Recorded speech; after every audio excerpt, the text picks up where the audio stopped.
Welcome to episode 1 of the Junior PenTester training series. My name is Hank Hackerson. I will be your trainer. And if you're curious about hacking, if you're curious about penetration testing, and if you've ever wanted to know what it's like to be a hacker, this training series is made specifically for you.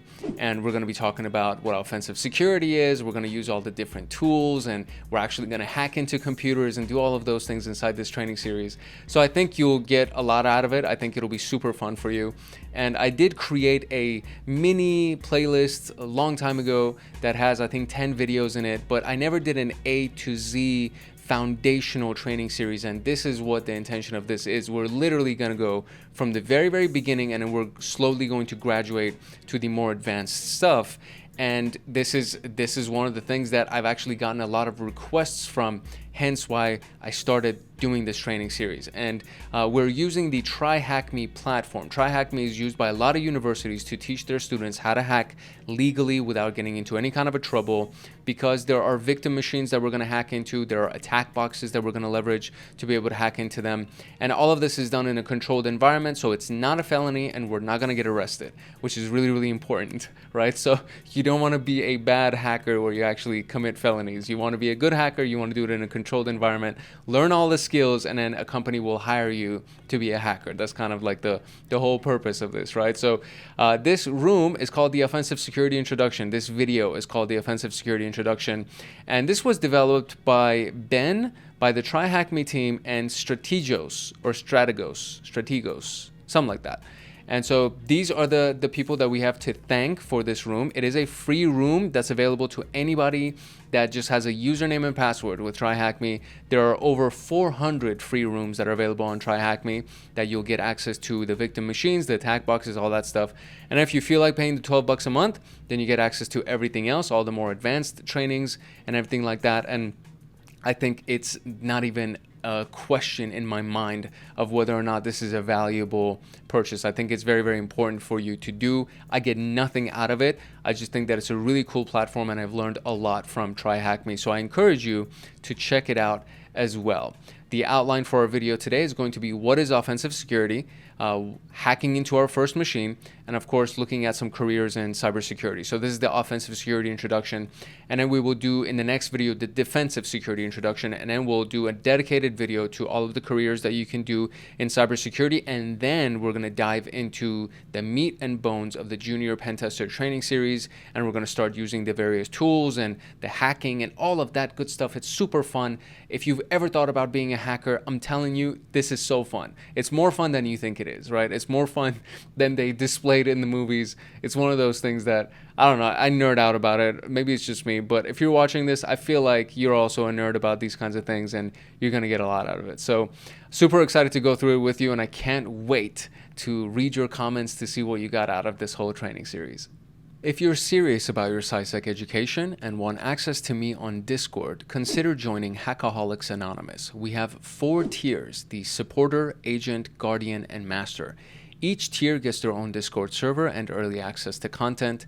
The Agent, Guardian, and Master levels get exclusive content, exclusive downloads, monthly Python automations, live streams with me every month, plus so much more.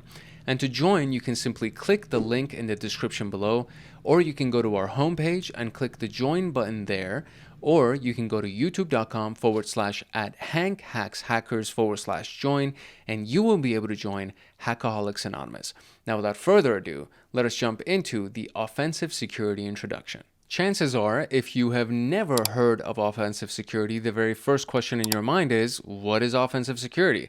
And the best way that I can break this down for you is through a cool quote that you've probably heard of in movies somewhere. And the quote is like this. It's like, to catch a criminal, you got to think like a criminal, right? To outsmart a criminal, you got to think like a criminal. So in the hacking world, it's no different. To outsmart a hacker, you need to think like one. That's basically it.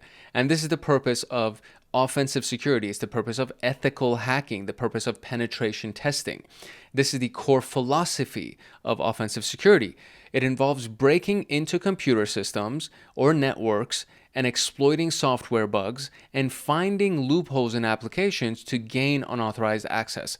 And we do this because we want to understand how a hacker will actually attack us and then fix the vulnerability that they would attack, right? So if we catch the vulnerability, if we can exploit a vulnerability before a malicious hacker can do it, then we can fix it, we can patch the system and enhance the security as a result. Therefore, the malicious hackers can't do it, right? So that's the whole idea, is to be a step ahead of them by thinking like them, by attacking our own systems and being penetration testers, being ethical hackers. So the beginning of our journey is this particular video. We're going to go through hacking the very first website in a legal and safe environment, which is why Try Hack Me is so amazing. And the goal is to show you how an ethical hacker operates. But before we do that, we need to answer a couple of questions. And this is just kind of like a knowledge check, right? So at the end of most tasks in every Try Hack Me room, there are going to be some questions that you're going to need to answer. And it just makes sure that you didn't just kind of skim through things. And I would prefer it if you actually really like read the information so you can really retain the information and wrap your head around it. But I know some people that kind of just skip to the questions just because they want to get that completion and get like a streak or whatever it is. And I just want you to learn. I think it would be a really good idea for you to retain the information and internalize the information. So anyways, we got a couple of questions here, right? So when you submit the answer, you click the submit button. And then when you're done, we're going to move to the next task. So question is, which of the following operations or following options better represents the process where you simulate a hacker's actions to find vulnerabilities? And the obvious answer is offensive, because hackers go on the offense and security analysts and security engineers are on the defensive side of security. So offensive security would be our answer. And I think that's the only question. All right, cool. So let's actually go and hack our first machine. One of the key features of Try Hack Me that makes this platform so freaking awesome is the fact that there are virtual machines that you can use to simulate environments. And there are two different categories of the virtual machines. There is the attack boxes that, as the name implies, you would use to do the hack. And then there are the target machines, the victim machines. I call them victim machines, but they're basically virtual machines. And these are the tools that will become at your disposal that you can use to run the exercises and get the knowledge at your fingertips, so you can practice them and not just read about them or listen to these videos, right? And technically, you can always just install a version of Kali Linux on a USB thumb drive. I have a playlist called the CompTIA Linux Plus playlist, and in the very first video, in chapter 3 of the video, we go through the installation of Kali Linux, and you can install it on top of your current operating system, or you can install it in a thumb drive, in a USB drive. And by getting that installation, you will get access to all of the tools and resources that are available in all of the attack boxes in Try Hack Me. So you can do that as well. You can follow along with these videos and get access to Kali Linux on your own thumb drive. And then as a byproduct, you'll learn how to install Linux on a thumb drive. And then you'll have Linux on a thumb drive that you can use on any computer, so on and so forth. So but I mean, for the most part, even if you get just a free membership with Try Hack Me, you get access to these virtual machines and the attack boxes, so on and so forth. So in this video, in this room that I'm in, there is a fake bank application called the Fake Bank, very clever name, that we can safely hack. And I already clicked on this button, but this button was this like bright neon green color that you see right here. And then when you click on it, it goes gray. And then when I clicked on it, because I'm super zoomed in, it like did a split screen for me, but you can't really see it because like I'm so zoomed in. So I'm going to zoom out so that we can actually see the split screen. But the machines usually open up in split screen. If they don't automatically open up in split screen, you go to the top and then you see there's this blue button right here that says show split view, and then you click on that, and then you can actually go into the machine itself. There's also the option of doing a remote connection to this machine, but you need OpenVPN installation and configured to go ahead and connect to the Try Hack Me servers so that you can actually connect to these things via SSH or some kind of a remote desktop, something like that. But I always use the web browser, the web browser version of the virtual machines because it's quicker for me, and it's a little bit easier. And some of the virtual machines kind of glitch on you when you don't use them inside the web browser. So I just lean on using the web browser version of these virtual machines, and then you'll see what that's like. So the screen should split in half. I already talked about this and all that good stuff. And then so this is what the website is going to look like. So we have a banking app, and it's called the fakebank.thm. And basically, what we're going to be doing is hacking into somebody's account, transferring money into our own account. That's the whole idea. And I already talked about split view and all that good stuff. So we're going to use a command line application called GoBuster. And GoBuster is a really powerful tool that I use all the time. And we can brute force the fake bank's website to find hidden directories and pages. That's one of the key features of GoBuster. So it's called enumeration, right? We are going to enumerate the website to see what directories and pages exist that we can potentially hack or kind of take advantage of, right? Exploit them. So it's going to take a list of potential pages or directory names and try accessing the website with each one of those names on that list. And if the page exists, then GoBuster will tell you. So we're going to open up a terminal. It's also known as the command line. This is basically what you see in all of the hacker movies, right? It's like that black box that you just see text on. And then we're going to interact with the computer using the command line interface, because sometimes you only get a command line and you don't get a graphical user interface, which is what you see here, right? You're probably on a computer using a graphical user interface. And a lot of times when you're in like a web server, for the most part, you only get a command line. So this is your first exposure to the command line. And so we're going to open up the terminal, and then we're going to go into it, and we're going to run GoBuster. Now, what we're trying to find is the admin portal, because most companies actually have an admin page that you can log into the website with, or like the back end of the website as an admin, and it'll give access to the staff, to basic admin controls for like day-to-day operations. So for a bank, the employee might need to transfer money to and from a client account, and due to human error or negligence, there may be instances when these pages are not made private, and they allow us as attackers to find hidden pages that show or give access to admin controls or sensitive data. This is the command that we're going to run, and I'm going to show you what it looks like in the actual command line itself. And then we press enter, right? So this is us accessing the URL fakebank.thm, and then we're going to use the wordless, which is the wordless.txt file, and then we're going to do a dir option. Now you can do GoBuster dir and then do the URL and then W wordless. The order of this isn't really that important, but it is important that if you're going to give it a parameter, that you give it the argument after the fact. So the -u is a parameter, and then the argument is the value here. The -w is a parameter, the argument is the value here, and then dir is just one of the options that comes with GoBuster, okay? So when you run it, this is kind of what it looks like, and then it'll give you the admin page. So for example, we have the images page that is shown up here, and we have the bank transfer page that is shown up here. The bank transfer page got a status of 200, meaning it's actually a successful request that was made and the page loaded. The images got a status of 300, meaning that we weren't able to, it's not down or anything, it's just that we don't have access to it. So the U is used to state a website. I already talked about all that stuff. So you will see the results, right? So this is the result that we got, which is the bank transfer right here and a status of 200. And so what we're going to do is we're going to go to the bank transfer website, and we're going to transfer some money. We're going to steal some money. And then there should be some kind of a flag. So the flag is here, but I want you to go through the exercise. So what we're going to do now is we're actually going to go through the exercise. I'm going to zoom out of my screen here so that we can actually load our side view, or not side view. What is it? It's not side view, split view. There we go. The split view. We're going to go into the split view, and then we're going to hack into this website. It automatically loads for us, so it's nice and readily available. And so the big thing that we want to do is we want to open up GoBuster. So there's two ways that we can get into our terminal. You can just do terminal like that, or there's one at the top right here, and you can just click that button, and it'll just open up your terminal for you. We are already on the desktop, as you can see right here. And so one of the first things that I like to do inside of any terminal session is to see where I'm at. So I do pwd to print the current working directory, and it's in home Ubuntu desktop.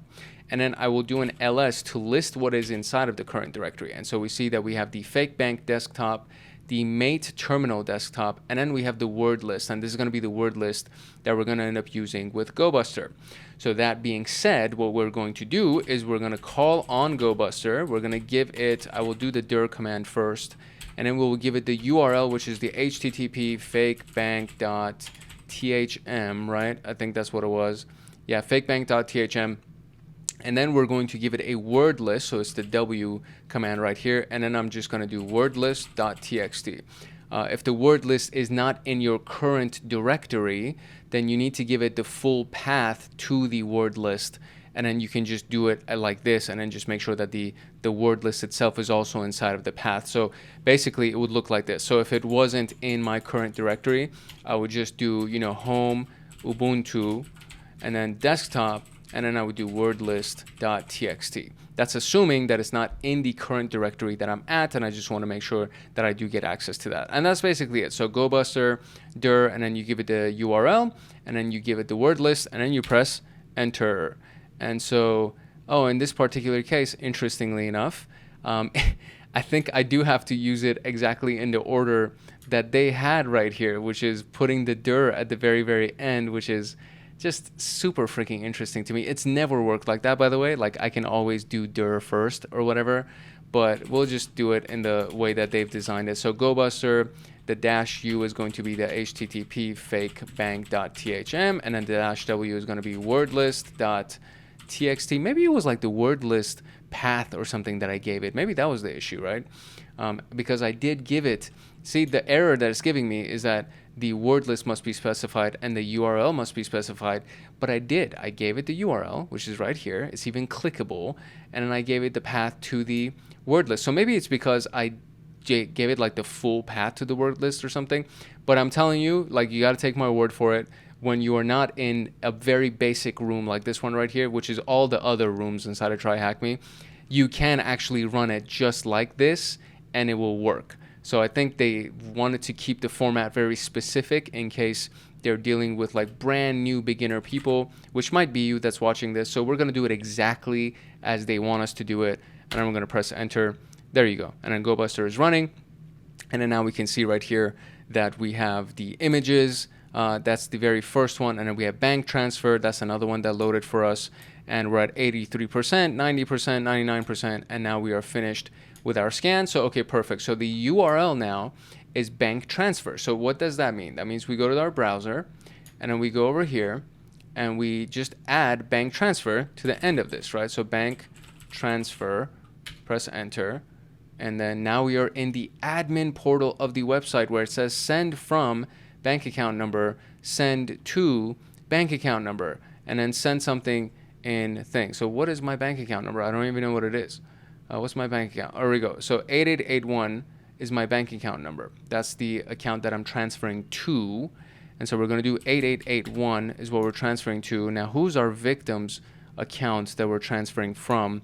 It is from 2276 is what we're transferring from. So we're going to do 2276.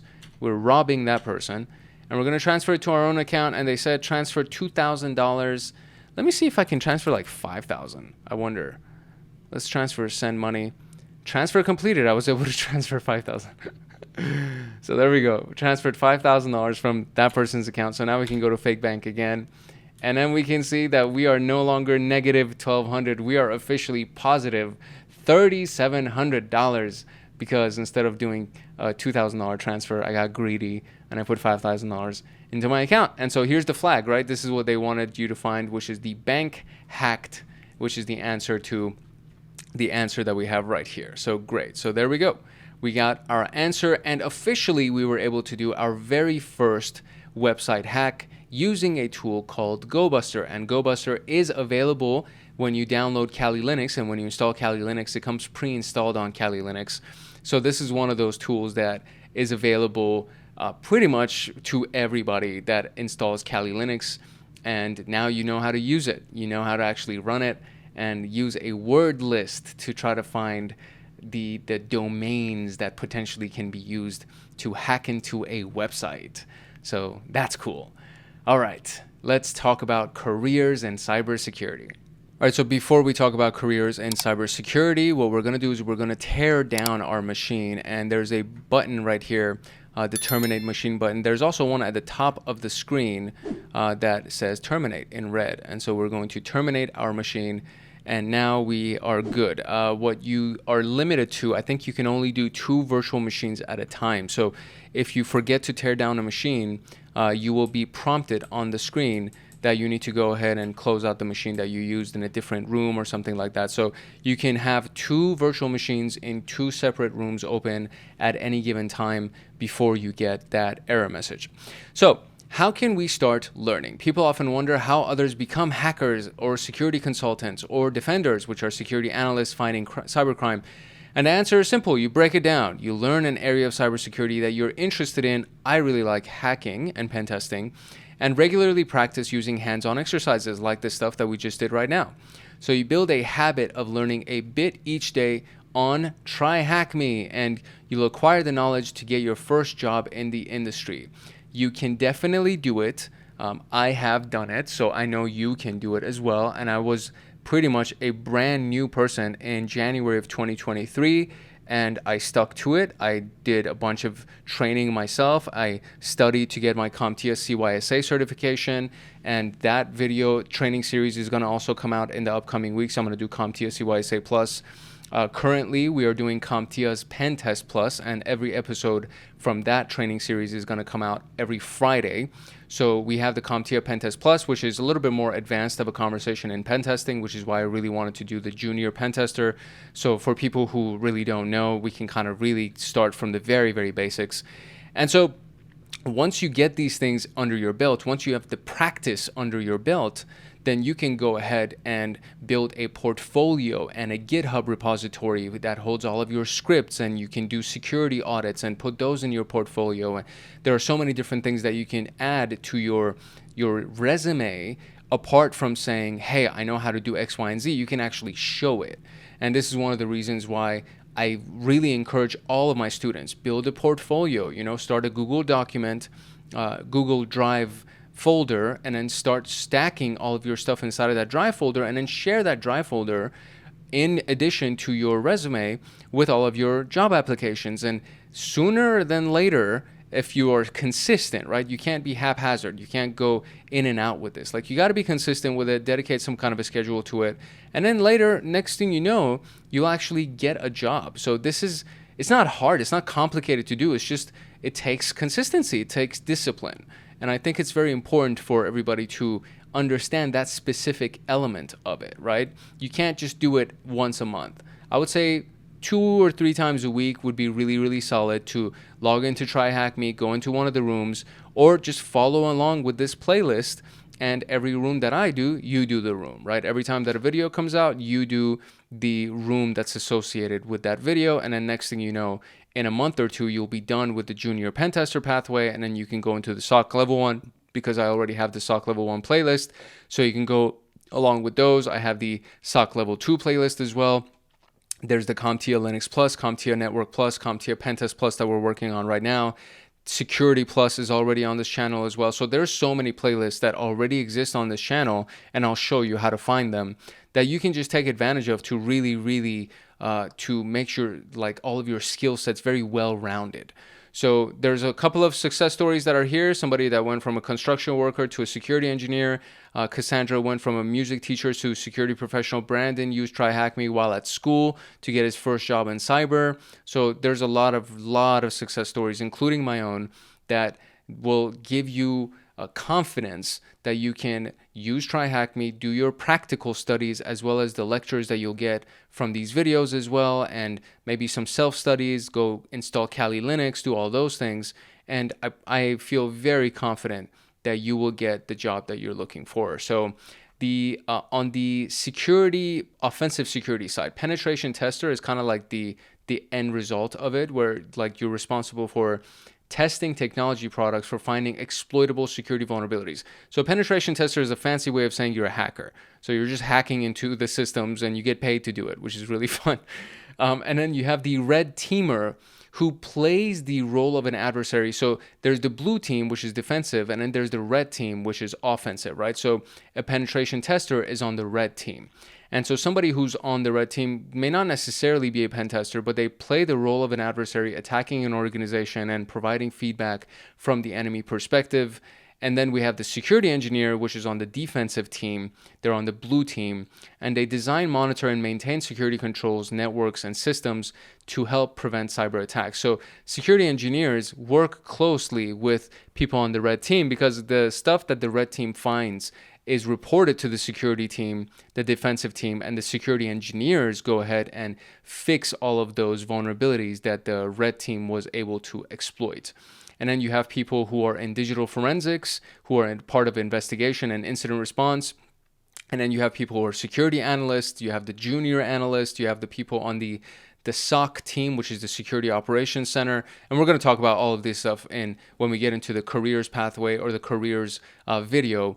But this is just kind of an introduction of a few offensive security roles that exist. So that is it for this particular video. And let's do a quick little wrap up, and I'll give you some final notes and you will be dismissed for the day. So you now know what offensive security is, and you now know what defensive security is. You know what a penetration tester is. You actually officially should have done your very first hack. If you've never done one, that was your very first one. And hopefully you see the potential of what it's like to be a penetration tester or a hacker, or to be inside of the ethical hacking realm, which is really, really fun, honestly. I will give you one final warning. These are all felonies if you do them without permission, which is why we do them inside of the Try Hack Me environment, because we have permission to hack all of these machines. That's what's fun about it. So I do warn you, please don't do this against your neighbor or somebody that you have beef with or something like that, because it will be tracked back to you. The people on the defensive security side are really, really good, and they'll find you, and then you'll go to jail because it's a felony. So I'm just telling you right now, don't do that. That being said, this is pretty much the intro to offensive security. If you got value out of this video, and if you want to find more videos like this one, I do encourage you to check out the channel, and of course like, subscribe, and turn on the notification bell so that you get notified the next time that a video comes out. And this is the kind of like the home page when you land on the channel. And so we have the most recent episodes, or these are the episodes, I guess, that would be recommended to me specifically. But the popular episodes are inside of this section right here. So let's zoom in a little bit. So we have the popular episodes like the Linux Plus, the Network System Security compilation, Linux Plus, some more. Everybody really loves Linux because Linux has to do with hacking. CompTIA Pentest Plus playlist is the most recent one that I'm working on right now. Every episode comes out on Fridays, the new episodes. Network Plus Exam Prep, the Hackaholics Anonymous playlist for all of the members of the Hackaholics Anonymous community. You got a little bit of an introduction to that, and then I'll give you like another reminder in a couple of seconds here. We have the Security Plus playlist for CompTIA. We have the CompTIA Linux Plus examination, and this is the playlist that you can get access to the video to install Kali Linux and how you can do that.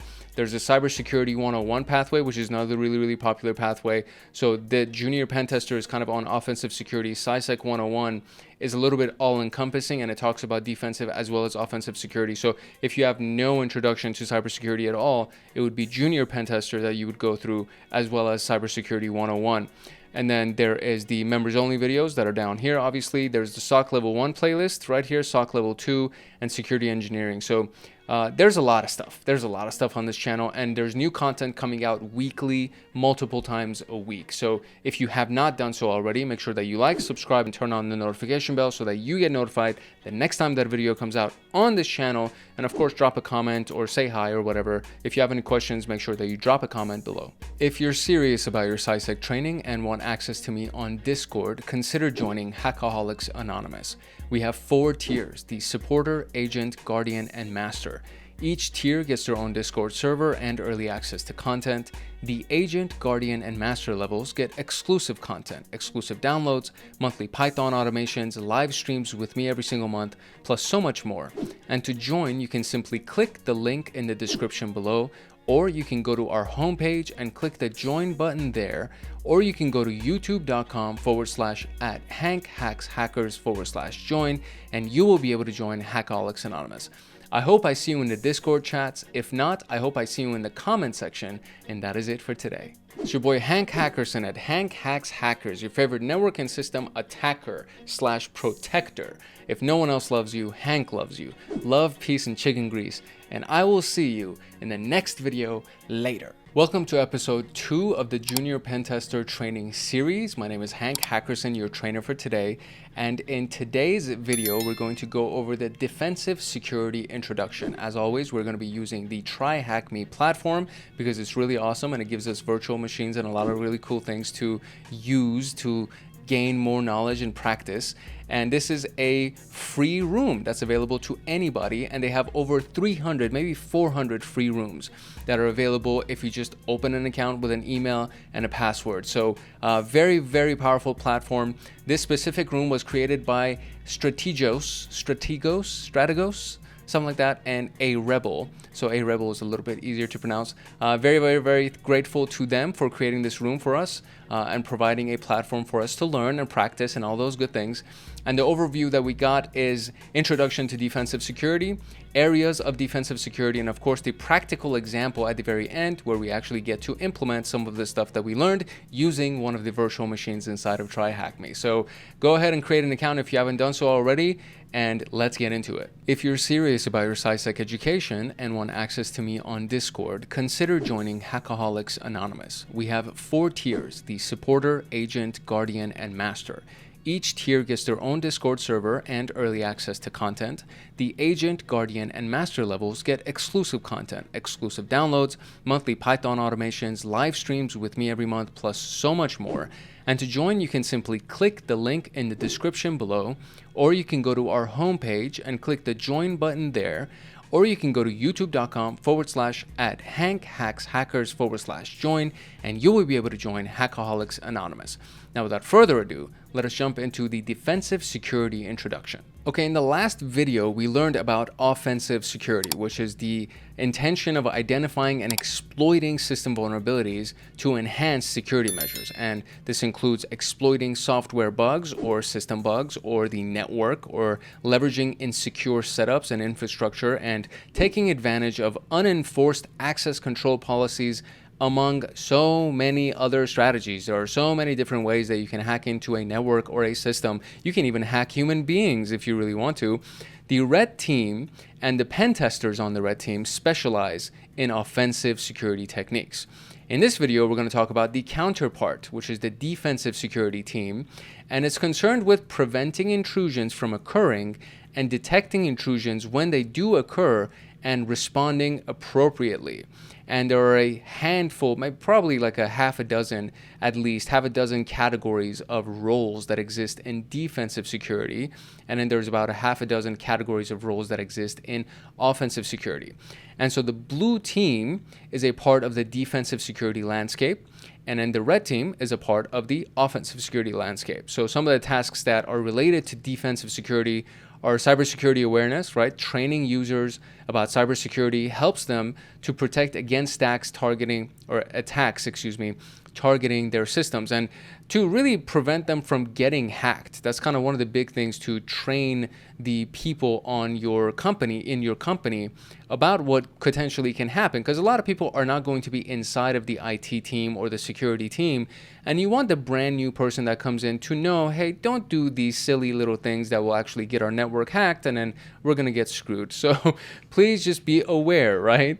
Documenting and managing assets is another part of our defensive security guidelines. So we need to know the systems and devices that we need to manage and protect adequately, and we got to keep track of them regularly, and we do that through monitoring.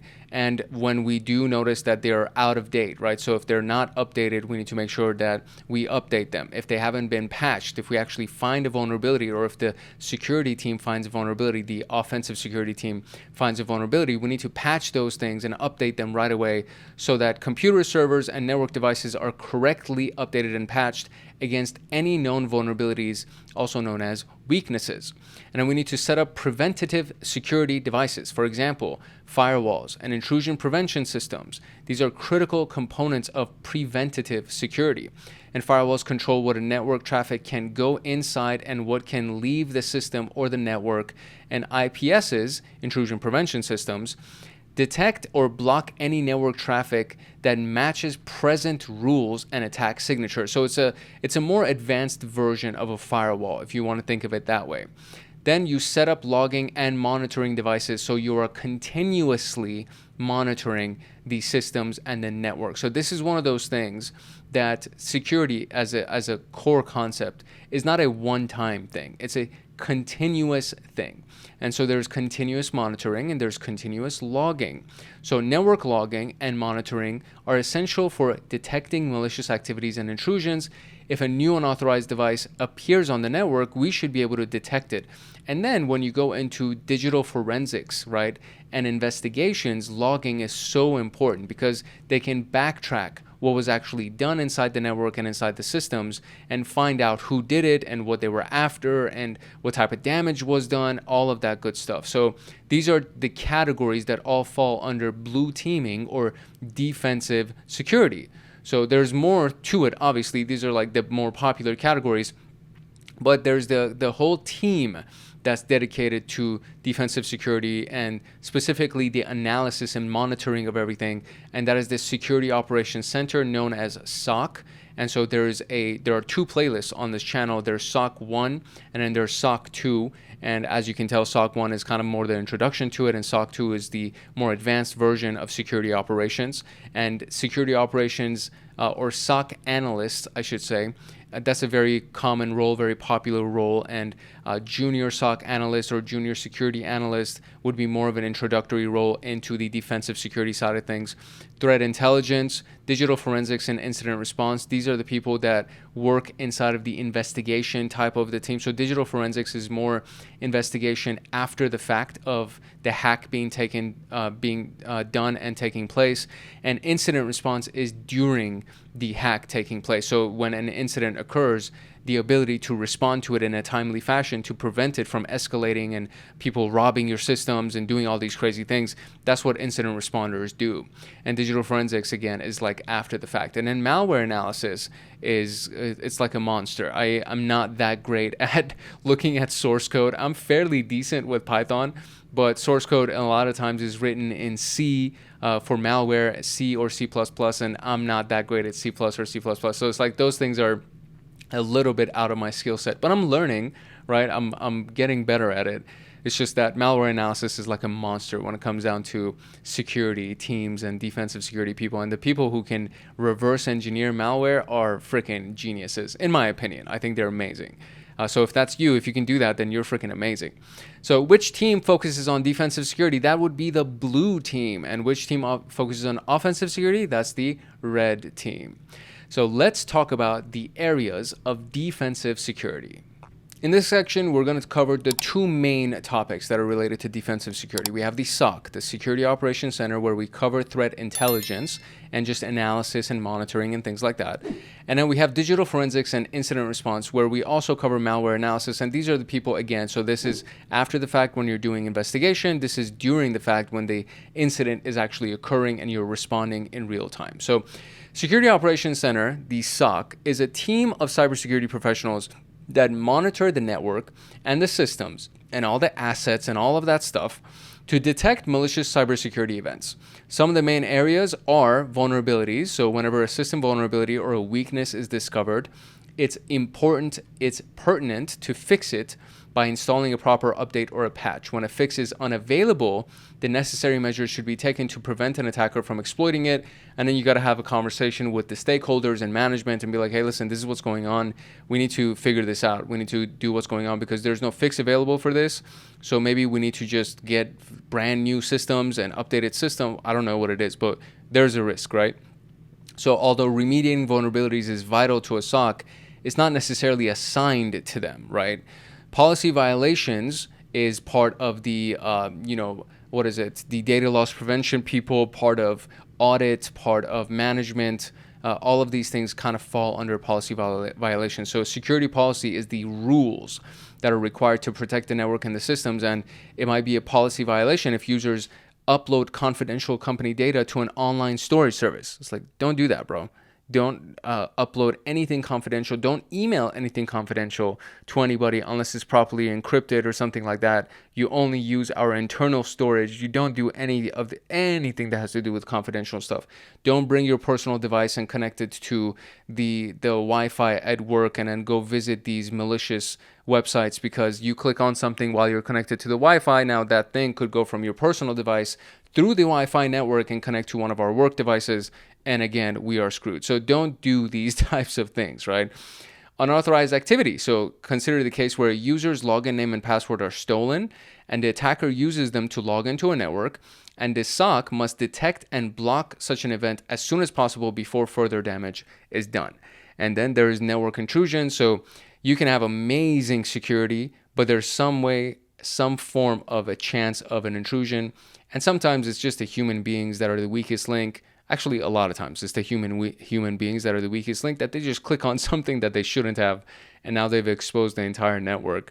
And that's the way in, right? That's the network intrusion. So an intrusion can occur when a user clicks on a malicious link. There you go. Or when an attacker exploits a public server. Either way, when an intrusion occurs, we have to detect it as soon as possible to prevent further damage.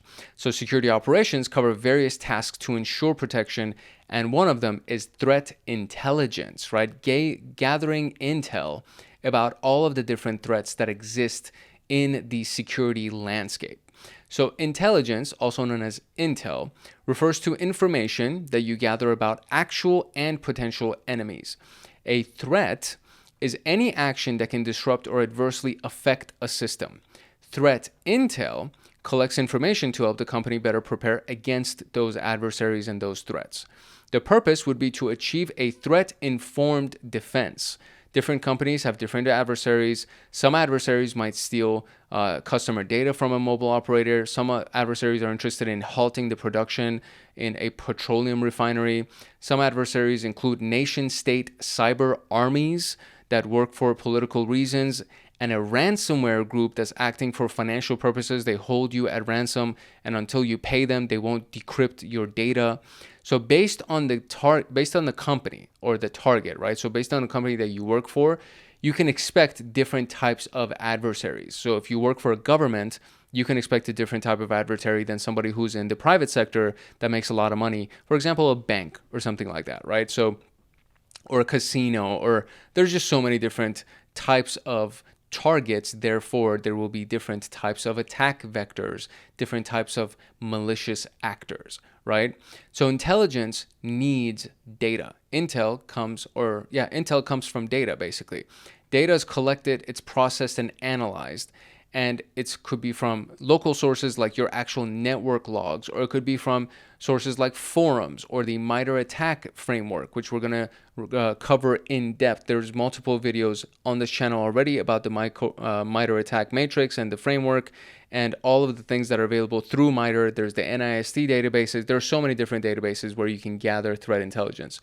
So data processing arranges all of that data into a format that's suitable for analysis, and in the analysis phase finds more information about the attackers and their motives, and it aims to create a list of recommendations and actionable steps. And that ultimately morphs the data into intel, right? So data is raw data, and then you need to process it, analyze it, and whatever, and make it useful. And once it's useful, it becomes intelligence. So learning about your adversaries lets you know their tactics, techniques, and procedures, also known as TTPs. You're going to hear that a lot as well. And as a result of threat intel, we identify the threat actor, our adversary, and predict their activity. Consequently, we can mitigate their attacks and prepare a response strategy. Digital forensics and incident response, as we've touched on a few times already, is digital forensics, incident response, malware analysis. And forensics is the application of science to investigate. So think about digital forensics, think about the person that shows up to a crime scene and gathers fingerprints and blood samples and all those things. So we have somebody like that in the cybersecurity world that does all of those things on digital devices, right? So they collect all of these things as a part of the investigation or to help the investigation and investigate crimes and establish facts. So With the use and spread of digital systems such as computers and smartphones, a new branch of forensics was born, which is computer forensics, which later evolved into digital forensics. In defensive security, the focus of digital forensics goes to analyzing evidence of an attack and its perpetrators and other areas such as intellectual property theft, cyber espionage, possession of unauthorized content, and digital forensics will focus on file systems. So a digital forensics image also is basically a copy of a computer hard drive. Basically, you can think of it like that. It reveals a lot of information like the installed programs, created files, partially overwritten files, and deleted files. System memory is volatile. So the file system itself is kind of like the hard drive itself. The system memory is volatile, and there's a lot of things that run inside of the system memory without being saved into the disk. And taking an image of the disk itself is the best way to analyze the disk, but the actual volatile memory, the RAM is another way, the random access memory, that gets wiped whenever you restart the computer, and it kind of refreshes everything. And when you restart it, or if there's a power down or something that takes place where the computer crashes, that loses everything that was inside of the system memory, the random access memory, also known as the volatile memory, because it's volatile because if the system gets restarted, all of that gets wiped. So when you get the image of the hard disk, right, the low-level copy of the actual system storage, that's one thing. But when you're looking at the random access memory, you need to do it before the computer is shut down or before the desktop gets unplugged from the wall or something like that. You need to get that image memory, or that image of the random access memory. We have system logs.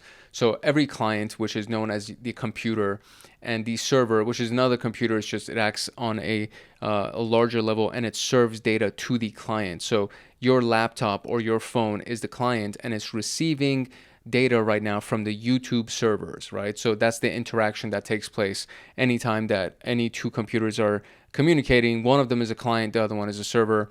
And if you have two clients that are communicating, it's technically considered peer-to-peer, but at any given point, one of them is serving data to the other one, okay? So these logs maintain what is going on these systems. So log files provide plenty of information about what happened on a system. Even if the attacker tries to clear their traces, some traces will remain. Like, for example, a log was cleared, right? That would be a trace that's left over, and that's a red flag. Anytime a log has been cleared, there's red flags and alerts that go up where it's like, why is somebody clearing logs? Like, what's going on? And then there's the network logs. So the system logs are on the actual individual devices. The network logs are the network packets that have traversed a network, and it would help us answer more questions about whether an attack is occurring and what it entails, and if they're sending data to a command and control server in a different country or something like that. Those things can be they can be pulled from the network logs. What is the word that I was trying to find? Extracted. There you go. They could be extracted from the network logs. All right, incident response. So the incident refers to a data breach or cyber attack. However, in some cases, it can be something less critical like a misconfiguration, intrusion attempt, or policy violation. And cyber attacks could be something that's making our network systems inaccessible, defacing, meaning changing the public website, data breach, like stealing company data. So how you respond to the attack while it's happening, right? So digital forensics was the investigation after the fact. Incident response is you responding to the incident while it's happening. So the methodology that should be followed to handle such a case is what falls under incident response. The goal is to reduce damage and recover it in the shortest time possible. Ideally, you would develop a plan that is ready for incident response. And I mean, that's kind of a mandatory with most companies to have an incident response plan. And these are the four major phases that we have. So there's preparation, obviously. The team trained and ready to handle the incidents. There's a lot of rehearsals that are done in preparation. Various measures are put in place to prevent incidents from happening in the first place. That's also a part of preparation. But then if somebody gets through your defenses, you need to be able to detect them, and you need to be able to analyze what's going on. So the team has the necessary resources to detect any incident and to analyze any detected incident further to learn about the severity. Containment, eradication, and recovery all fall under essentially the same step here. And you want to contain it, meaning prevent it from spreading to the rest of the network. You want to eradicate it, erase it, delete it, get rid of it as fast as humanly possible, and then recover any systems that were affected so that you can go back to business as usual, right? So when we notice that a system is infected with a computer virus, we would want to stop it from spreading to the other systems. We would want to eradicate the virus and then ensure that the proper system can, it'll pick up from where it left off, or it can go back to business as usual. It can process the way that it should, right? And a lot of times that means coming back from some kind of a backup or making sure that you can restore the system to its original functions. Post-incident activity is all about the lessons learned, right? So what did we learn from what just happened, and how can we take those lessons that we learned and embed them into our preparation so that what just happened doesn't happen again. So this is another continuous cyclical process. This is not a one-time thing. You don't just prepare once, detect once, contain once. You don't do that. You prepare, do this, and then at the end you go here and you learn all the lessons so you can prepare again. And then there's this portion right here. Detection and analysis is something that's done all the time. And if anything is detected, you contain it, eradicate, recover, and then you detect again and you analyze again to make sure that it's no longer in your systems. And then you can go into the post-incident stuff and then go into preparation to make sure that at the very least what just happened doesn't repeat itself. We can't guarantee that other types of attacks won't take place, but at the very least what just happened from this IP address, from this attacker, this should not happen again, right? They need to go ahead and set up a different infrastructure to attack us. And the signature for the malware that they used is now in our logs, and our intrusion detection systems will notice this signature in the future, and et cetera, et cetera, et cetera. Malware analysis is the concept of analyzing malicious software. So malware is malicious software, right? Software refers to programs, documents, files that you can save on a disk or send over a network. Malware includes many types, that there's a virus or a piece of code that attaches itself to a program designed to spread from one computer to another like a virus, and it works by altering, overwriting, and deleting files once it infects a computer, and the result ranges from the computer becoming slow to unusable, or your network becoming slow or unusable. A Trojan horse is a program that shows one desirable function but hides a malicious function underneath, like the Trojan horse. So a victim might download a video player from a shady website that gives the attacker complete control over their system. Ransomware is like the worst in my opinion, because it encrypts the files on your system or in your network, which is really bad, and then you are held at ransom. And until you pay the ransom, you will not get your files back. You won't get your systems back. And that is a really bad situation, because you're losing money by your systems being offline, by your files being offline. But most likely, if you don't have good backups, like recent backups, you actually have to pay the ransom, because there is really important data that is now encrypted and you can't get access to. So part of being prepared for these things is to make backups regularly. So if somebody does hold you at ransom, you'll be like, you know what, F you, and then you just wipe everything, and then as a part of wiping everything, you also wipe the malware, and then you just restore your systems to the most recent backup. It takes time and energy, I understand that, but it's better than paying millions of dollars in ransom, right? So that's kind of the thing. Malware analysis has two stages. I did a series of videos recently in the SOC Level 2 pathway, the most recent videos at the end of the playlist, that all cover static analysis and dynamic analysis of malware. Static analysis is when you look at the malware without running it, right? You're looking at the source code, the assembly language, and all the processor instructions, everything else that can be done without actually running the malware. Dynamic analysis works by running the malware in a controlled environment, also known as a sandbox, and then you can observe how the malware behaves while it's running and what it actually intends to do, so on and so forth. And that sometimes that's the only way that you can find out what the malware really does, because the static analysis has taken the source code and put it into assembly language, and they've packed it and they've obfuscated it so you can't even see the source code really. And the only way you can find out what the malware is going to do is by doing dynamic analysis and actually running it. So that's malware analysis. So what would you call a team of cybersecurity professionals that monitor a network and the systems for malicious events? That would be our Security Operations Center, the Security Operations team. What does DFIR stand for? It stands for Digital Forensics Incident Response. And what kind of malware requires the user to pay money, also known as a ransom, to gain access to their files? That would be ransomware. All right, let's do our practical example of defensive security. So here's the scenario. Let's pretend that you're on the SOC team. You're a SOC analyst responsible for protecting a bank. The bank uses security information and event management, also known as a SIEM, which gathers security-related information and events from a bunch of different endpoints and sources, and then it congests them or ingests them inside of one central location and then analyzes them, humanizes them so that human beings can actually read them and process them.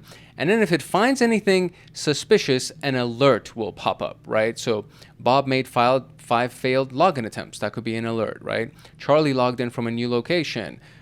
Danny executed binary file image.jpg.exe. That is suspicious as hell. Alice logged in at 3 a.m. Why is she logging in at 3 a.m.? Isn't she supposed to be sleeping? So not all alerts are malicious. However, it's up to the analyst to use their expertise to investigate which ones are harmful. So the SIEM doesn't really do anything other than generate alerts that it thinks are important for you to pay attention to. So you may encounter an alert when a user has failed multiple logins. Maybe they just came back from vacation and they forgot their password, right? That could be it. Additionally, there are alerts that are related to connections from unknown IP addresses. A home address for your computer on the internet is connected to your IP address, your internet protocol address. So your home computer, your cell phone, anything that's basically connected to the internet gets an IP address. Before it's connected to the internet, the device itself has a MAC address, which is the physical address for that device. And then the IP address is its internet protocol address, right? It's connected to the internet, so now it has an IP address. So it's like an address for the computer on the internet. It tells other computers where to send information that you request. When these things are unknown, it could mean that someone new is trying to connect or someone is attempting unauthorized access. So we're going to simulate a SIEM. We're going to click on this button. It's going to open up a new window for us, and it's going to essentially be a SIEM, I think, that we're going to use to do our investigation. And we're looking for a flag. And this is what all of the flags inside of THM, this is what the format looks like. It starts with THM, and then inside of the squiggly brackets, there's going to be some random words. And so that's what we're on the hunt for. So we've looked at different subfields like the Security Operations Center, Threat Intelligence, Malware Analysis, and Digital Forensics Incident Response. And now we're going to learn how to do the SIEM investigation. And there's going to be a lot of cool stuff. So we're going to go through the rest of the... Oh, whoops, I just showed you the flag. I mean, you're going to get the flag anyways because we're going to go through the exercise together. But hopefully, hopefully you have a membership with TryHackMe and you're going to use the virtual machine the way that I'm about to use it so that you can get the answers that we're looking for. So we click on View Site. There we go. Here is the View Site here for us. So it's inspect the alerts in the SIEM dashboard, find the malicious IP, and make a note of it, then click on the alert to proceed. So this is, we have security suspicious, operations information, and security attack. So 30% of the data that we have captured here is definitely an attack, or at least it's expected to be an attack. So successful SSH authentication attempt to port 22 from IP address, unauthorized connection attempt, that's obviously the red one. John Doe logged in successfully, multiple failed login attempts from John Doe. Logon failure, specified account has expired. So this is the one that seems to be an issue now. It's from this IP address, which is right here. So I'm just going to, oh, I should have copied it. Dang. Okay, so check by IP address. IP scanner. What? Oh my God, I should have notated the IP address. So it says check by the IP address. There are websites on the internet that allow you to check the reputation of an IP to see whether it's malicious or not. And that's it. So that's basically it. I need to check the IP address of the thing. So can I go back? Okay, there we go. There it is. Okay, cool. So how do I do this so that I can actually get that IP address? There we go. Okay, so copy that. Excellent. That's good. All right. So if you click on the red one, it's going to take you to the next step. So if you want to copy the IP address, click on the highlight this one right here, and then you can click on the red one, and then we're going to go here and we're going to paste the IP address, submit, and it was found in the database as a malicious IP, China Mobile Communications, etc. Okay, great. So that's what we got. So now there are many open source databases like Abuse IPDB, Cisco Talos Intelligence, VirusTotal is my favorite one. Most security analysts use these to aid them with alert investigations, and you can also make the internet safer by reporting them, for example, on Abuse IPDB.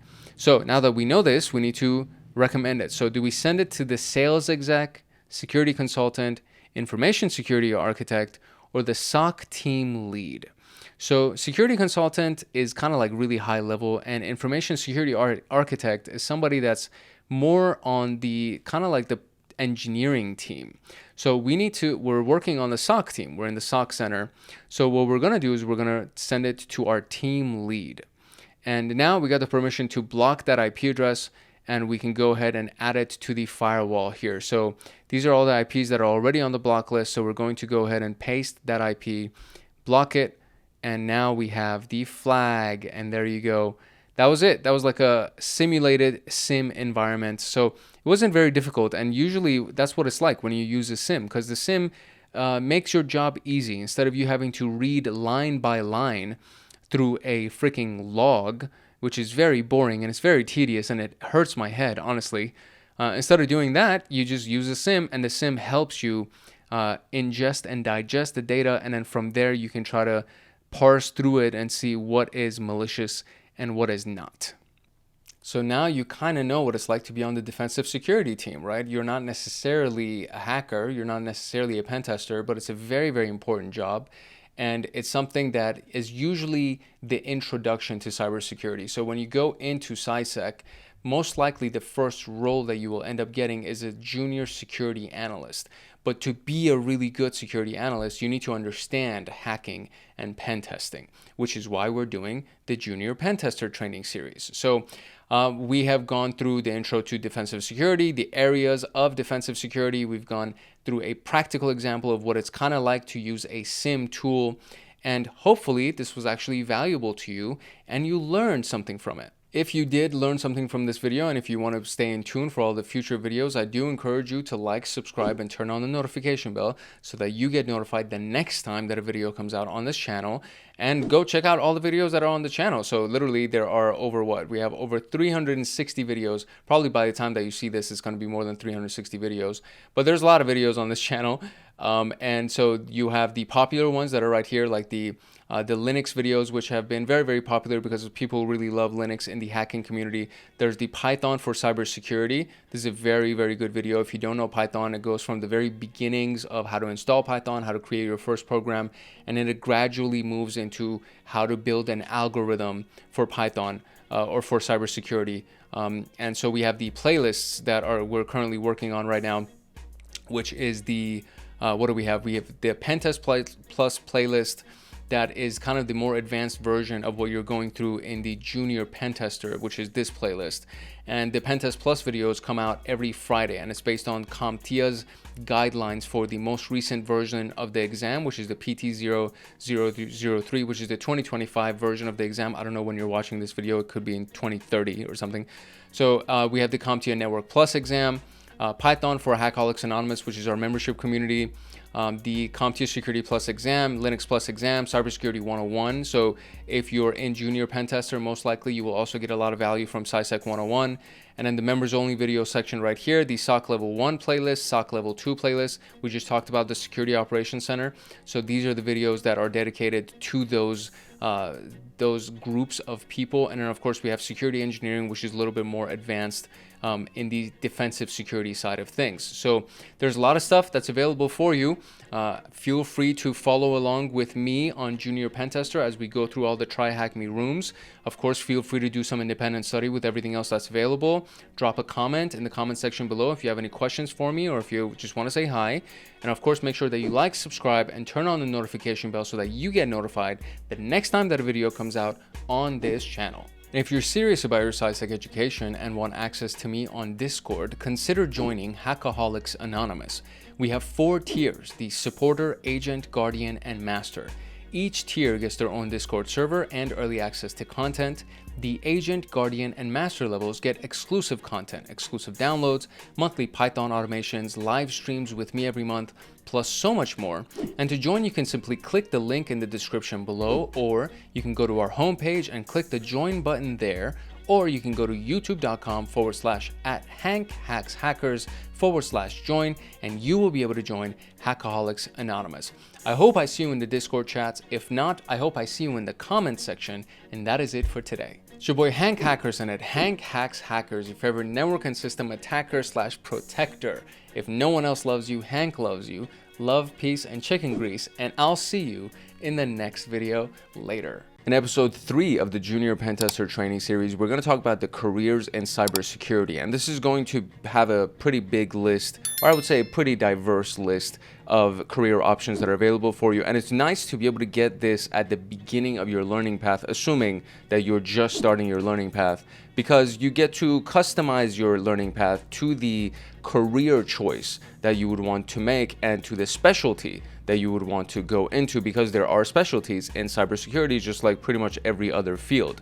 And I did not get this when I was studying cybersecurity. When I just started, my teachers did not tell me about this. There was no counselor, because it was like an individual organization that was teaching military people the specialties of different cybersecurity things. So there was literally nobody, like a career counselor, that had the conversation in advance with me. So I think this is actually a helpful topic for you to go through and to be exposed to. And then we're going to also talk about the salary ranges for these various options, so you know what you can stand to make, right? On average, what the entry point would be, what the average would be, what the high end of these salaries would be. And of course, we're using TryHackMe, but then you can always talk to your favorite AI or just do a Google search, because Google now has AI embedded into it, and then you can get a nice list of career options that are available for you along with those salaries. So this room was created by Strategos. I still don't know how to pronounce his name. I wish he would drop a comment and say, hey, this is how you pronounce my name. But Strategos and TryHackMe, because strategy, you know what I'm saying? So Strategos would be kind of the thing that I would go to. I think that's what it is. Or it could be StrategOS. Maybe that's what it is. I don't know. And we have these options here. So we have the security analyst, security engineer, incident responder, digital forensics examiner, malware analyst, PenTester, red teamer, and then there's a quiz at the end to see if you retained any of the information. So let's jump into the introduction. If you're serious about your CySec education and want access to me on Discord, consider joining Hackaholics Anonymous. We have 4 tiers: the supporter, agent, guardian, and master. Each tier gets their own Discord server and early access to content. The agent, guardian, and master levels get exclusive content, exclusive downloads, monthly Python automations, live streams with me every month, plus so much more. And to join, you can simply click the link in the description below, or you can go to our homepage and click the join button there, or you can go to youtube.com/@HankHacksHackers/join, and you will be able to join Hackaholics Anonymous. Now, without further ado, let us talk about the careers in cybersecurity. You probably already know that there's a very high demand for people in cybersecurity and people in IT and engineering, and there are a lot of salary ranges that are boasted. When you talk about these things, you can earn, you can have a high-paying job in IT, is what I see in my Instagram feed all the time, the ads that are exposed to me. And that is true because of the fact that technology is constantly advancing. Unless we go through some kind of a really crazy world event where we bomb the living hell out of each other across the entire globe, I think technology is going to be around for a very, very long time. And if technology is going to be around for a very long time, there need to be people that can manage these systems, including AI. And I made a video about this a couple of weeks ago, talking about what it means to actually be in this field and what you would have to do to adapt to the evolution of technology in this field, as we're going through a very big evolution with AI being integrated into pretty much all of the tools and resources. But the one thing that is not going to be handed down to AI is administrator privileges. Root privileges will not be handed down to AI, because you don't know what the AI is going to decide to do. And if it has root privileges, it can do really, really big changes inside of your company, inside of your systems, and it has root privileges. So it could actually remove every other root or sudo or person or administrator and then leave itself as the only administrator, and all of a sudden now you've been locked out of all of your systems. It's very, very insane to think about. So because of that very reason, because of the reason that I personally don't believe companies are going to hand over root privileges, administrator privileges to these AI tools, I think there needs to be a human being who's going to manage the AI, because you can actually hold the human accountable if something happens. Hey, I can fire you if you mess something up. You can't fire an AI, or even if you do fire the AI doesn't care. You understand? So there needs to be some kind of accountability system, and the only way that you can really ensure that you can do that is to actually have a human being involved, which means you need to be involved and you need to understand both security concepts and you need to understand how to manage and engineer AI. And that's going to be one of the other major playlists that we are currently working on, and we're going to launch pretty soon. So there are many different jobs that actually exist in the security industry. AI is making that list even bigger. And from offensive pen testing, which is hacking machines and reporting on vulnerabilities, to defensive security, which is defending against and investigating cyber attacks, you get a career, or you can choose your own career specialty inside of cyber. So why do it, right? There's high pay, it's exciting, there's in demand, more than 3.5 million unfulfilled cyber positions at the time of this room being created, which was over 1,100 days ago. So that's pretty much 3 years ago that there's 3.5 million, and I'm guaranteeing you that there's even more jobs that are available in the world right now. So it's a big field, right? It's an open field, and you can get into it should you dedicate yourself to it. That's the very big piece about it. Let's jump into this high salaries link just so we can see where it actually points us to, because I am very curious. I was going to pull it up individually by just doing searches to look at actual jobs that are listed. But if we see what the high salaries are, so we actually have them over here. So we have a few different lists right here. But how old is this room? So this is from 2021 by Emma Sives. So we are not going to rely on these figures, because I promise you these figures are now higher. So we're going to actually do a live search for each individual role so we can see what the salary range is for that role currently as it stands in 2025 as I'm recording this video. And you can just count on the fact that, you know, the inflation just that takes all the cost of living up is going to also impact the salary ranges in these jobs. So at the very least, you can expect the salary ranges to also go up every single year. So let's talk about the first one, which is the security analyst.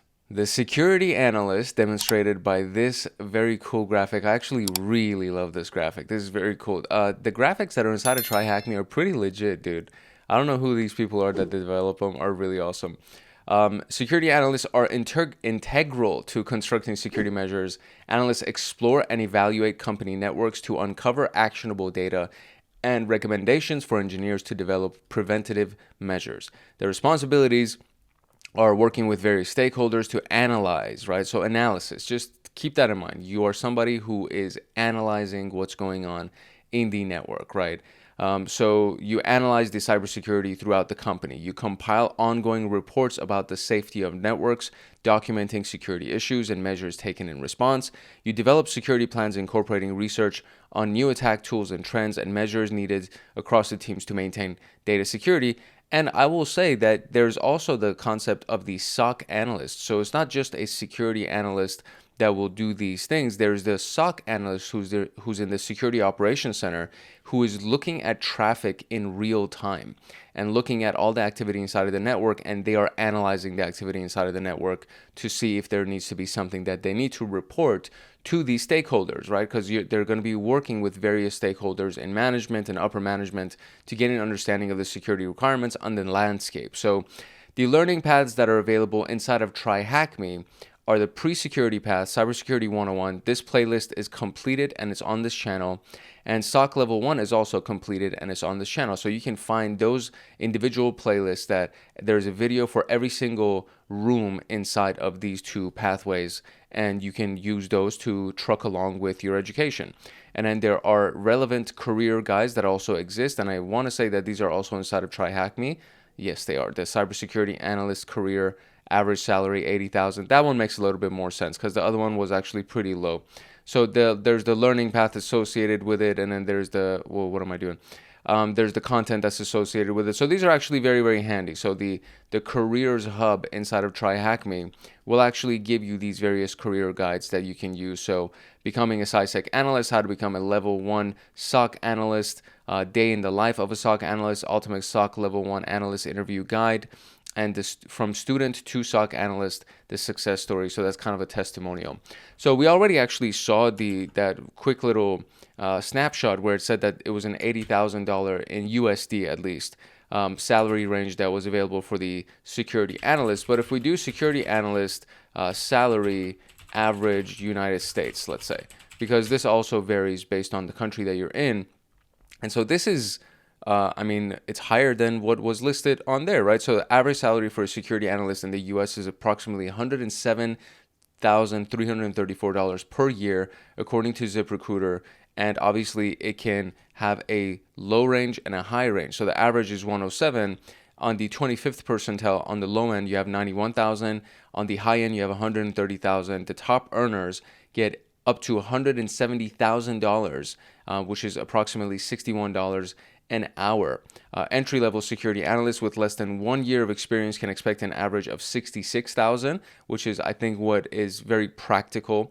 And in the early career, within your first year, 1 to 4 years of experience, you can gain an average of $73,000. So just to give you kind of a heads up, in most of the cities in the United States, right? So Las Vegas is where I'm at right now. In Las Vegas, with $40,000 a year, $50,000 a year, you can get yourself a nice 2-bedroom and you can live very comfortably. You will not need or want for anything. So getting $73,000, and keep in mind that also a lot of these jobs are actually remote jobs that you can work from home. So you can choose where you live, and you can live in a low-cost city making $73,000 a year or $66,000 to start, right? And then you're working, you're earning, you're paying your bill, you're living by yourself if that's your aspiration.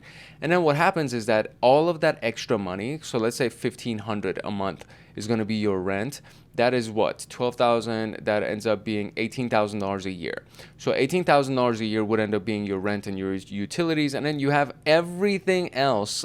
So just subtract 18 from 66,000.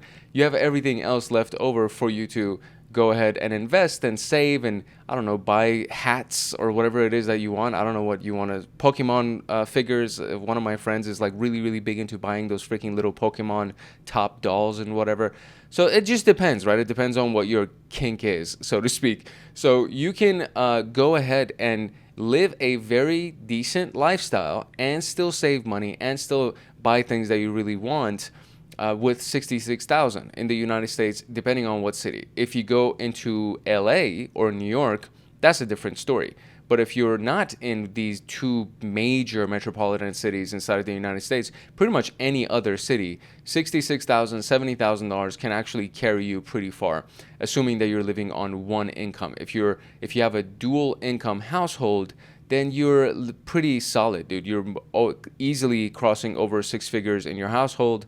And then if you are in the top 75th percentile, you're getting $130,000 on your own. Your spouse would end up getting, let's say, another $70,000 to $100,000, $150,000, whatever it is. So you guys are doing $250,000 regularly without breaking a sweat, right? That's what it would be like if one of you was at the very least inside of security, acting as a security analyst.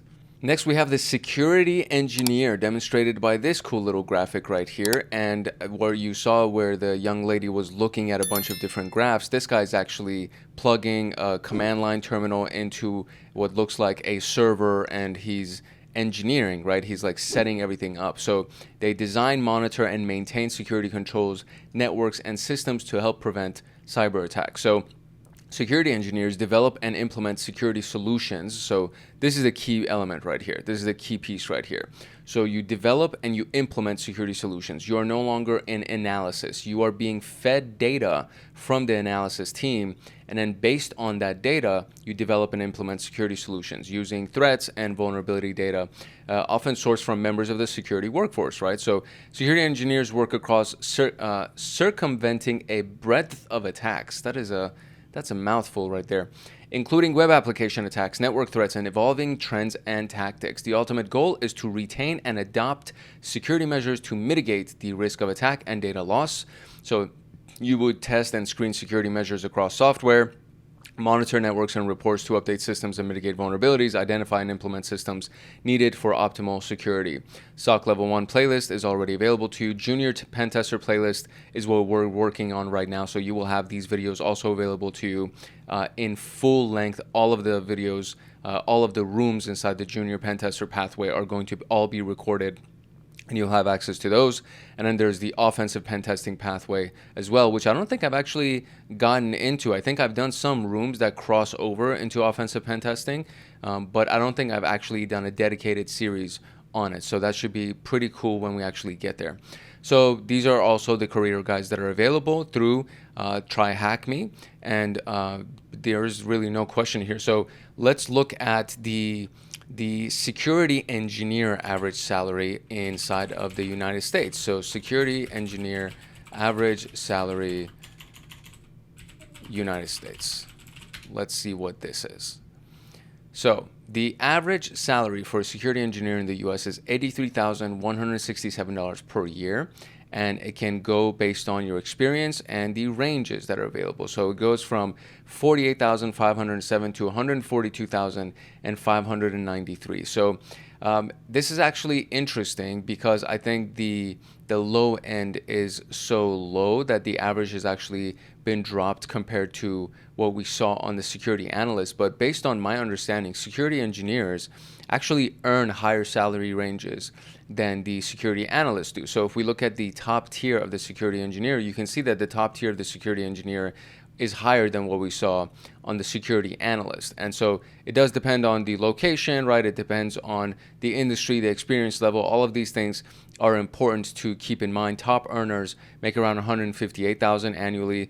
Some security engineers can earn over $200,000 a year. So this makes a little bit more sense because for me, I was like, okay, well, that doesn't, the $80,000 figure is kind of low in my opinion. So mid-career, right, between 5 to 9 years of experience, you can get around 135. Senior with 10 or more years of experience, you can earn 164 plus according to pay scale. So this is not a low-paying title. I would say that the security engineer, based on my humble opinion, the security engineer makes more money than the security analyst because you are no longer analyzing and compiling data. You're actually implementing security solutions and increasing and strengthening the security posture of the company.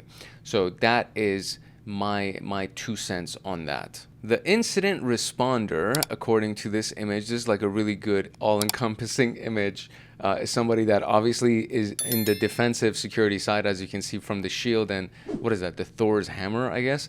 And then we have also the fire hydrant, which I think is actually a nice little detail, implying that you are going to be putting out fires. You're a firefighter as well as a defensive knight, so to speak. So they identify and mitigate attacks whilst an attacker's operation are still unfolding. The word choice inside this outline is actually hilarious to me. But yes, they identify and mitigate while it's happening, right? So they are responding to a live, real-time attack that's taking place. That's the incident responder's role. So productively, you respond and efficiently to security breaches. Responsibilities include creating plans, policies, protocols for organizations to enact during and following incidents. Is often a highly pressurized position. Very much true, because you literally are responding in real time to an attack that's taking place against your company, with assessments and responses required in real time and attacks are unfolding. The metrics include the MTTD, so the mean time to detect, the average time that it takes for you to detect that something is going on, the mean time to acknowledge, the average time between the initial alert and the service provider taking action, and then the mean time to response is the average time between the initial alert and response to it. For example, malware removal, password reset, system restoration, etc. So the mean time to detect, acknowledge, and recover from attacks, the aim is to achieve a swift and effective response, retain financial standing, and avoid negative breach implications. So as you can read, very, very high pressure type of a role. And this is not something that you will get into as an entry-level person. These are people that protect the company's data, reputation, and financial standing from cyber attacks. They are professionals in the security business. So developing and adopting a thorough, actionable incident response plan, maintaining strong security best practices and support ticket response, post-incident reporting and preparation for future attacks, consider learnings and adaptations to take from the incidents. The SOC level 1 pathway is very useful for incident response, and as well as SOC level 2. I think anything that has to do with security operations is a key series of educational courses that you can take for incident response. And that's pretty much all we got for the description here. And I would be shocked if the incident responder was not responder, average salary in the United States. This makes more sense. So $127,000 to $177 per year is the average.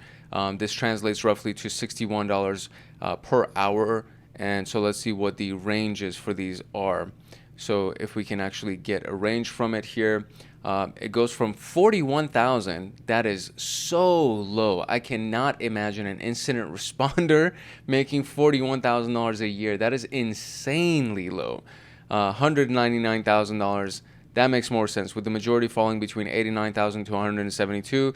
This makes more sense as the range. Top earners can make $183,000 annually. Yeah, this is super, super low. I cannot imagine that being the case for an incident responder. An incident responder has so much responsibility and so much pressure on them that to make $41,000 a year is insane. Actually, you know what?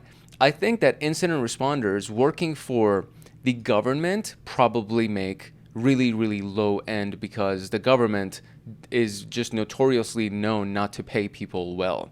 So in the private sector, you'll probably earn these types of salaries. But in the government, I think you're going to be like as an entry incident responder that works for the FBI or something, I think you would be making $41,000 a year. So that actually does make a little bit of sense. If we think about it that way. But I cannot imagine anybody in the private sector working for a company that would make $41,000 being an incident responder. That doesn't make sense at all. The digital forensics examiner is, as the name implies, in the forensics team. And forensics is related to investigation, right? So they use digital forensics to investigate incidents and crimes. So they work hand in hand with the incident response team. Digital forensics and incident response is actually a category of pathways and educational courses, as well as career paths as well. So if you want to play detective, or if you like playing detective, this would be the perfect job, right? So if you like these crime shows, most likely this would be the perfect job for you, because this is literally what you would be doing. You're just going to be investigating, right? And it's not as high of a pressure because this is after the incident has taken place, so you don't need to respond in real time. If you're working as a part of law enforcement department, you would be focused on collecting and analyzing evidence to help solve crimes, charging the guilty, and exonerating the innocent. On the other hand, if your work falls under defending a company's network, you will be using your forensic skills to analyze incidents like policy violations. So collecting digital evidence while observing legal procedures, analyzing digital evidence to find answers related to the case, and documenting your findings and reportings on the case. That is the job of a digital forensics investigator. So let's look at the digital forensics examiner average salary. And I would think that this is also somebody that would make a decent chunk of money, right? So the average salary for digital forensics is $74,000 according to ZipRecruiter. For example, senior level can be in the $170,000 range. Entry level could be at $50,000. Again, I would say that this is implying that you work for the freaking government. And that does make a little bit of sense. So 50 to 60,000 on the entry level, assuming that you have a bachelor's degree. I don't think the bachelor's degree is really that big of a deal anymore, because it's more about skill set and your portfolio and the way that you develop a network and kind of gain entry to the workforce. The bachelor's degree, one of the big things about going to school is that you get access to the network of recruiters, and you kind of get a referral to those network of recruiters. So you can actually work on building a decent LinkedIn profile, posting content and posting your analysis on things and audits and things like this, and that will gain you a network connection, and you can kind of leverage that network connection to get a job, which is what I did. So with some experience and or a master's degree, salaries can range from 73,000 to 85,000. Again, I don't think the master's degree is a requirement. I think the experience is much more important. So if you've worked for a company for 5 years as somebody that's in incident response or digital forensics, you can likely qualify, and you would be valued even higher than somebody who just went to school to get their bachelor's, then went to school to get their master's, and they have no real world experience. So you're comparing somebody that actually has been working in the real world for, let's say, 8 years versus somebody who went to school for 8 years and they have no real world experience. I would take the person who actually has the experience over the person with the flashy degrees any day. And I think many executives or many hiring managers will do the exact same thing. The senior level goes from 95,000 to 100,000, and top earners make 170,000 or higher. And this makes sense. It actually makes sense that the forensics examiner makes a little bit less than the incident responder, because again, the incident responder just has so much more pressure on them because they're working in a real-time response kind of an environment. The malware analyst, represented by this guy right here, is a person that is analyzing malware, malicious software. So analyzes all types of malware to learn more about how they work and what they do. A malware analyst's work involves analyzing suspicious programs, discovering what they do, and writing reports about those findings. It's sometimes called a reverse engineer, as their core task revolves around converting compiled programs from machine language to readable code, usually in a low-level language, like the source code of the malware.